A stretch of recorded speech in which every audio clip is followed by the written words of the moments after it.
মিয়া ভাই, আপনিও বিএনপি করেন, আমিও বিএনপি করি। আপনার মধ্যে আর আমার মধ্যে তফাৎ কোন জায়গায় জানেন?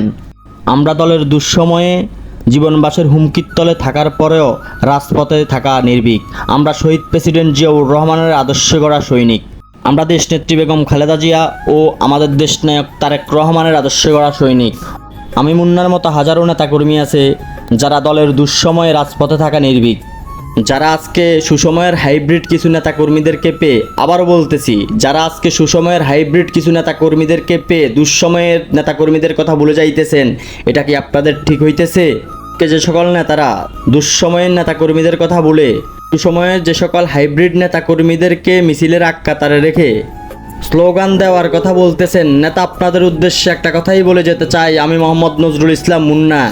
দল কিন্তু এখনও ক্ষমতায় আসে নাই। যদি কখনো আবার আমাদেরকে প্রয়োজন হয় রাজপথে, তাহলে দলের দুঃসময়ের নেতাকর্মীরা প্রস্তুত আছে দলের জন্য, দেশের জন্য, দশের স্বার্থে আমরা আবার সক্রিয়ভাবে দলের জন্য রাজপথে নামতে, ইনশাল্লাহ।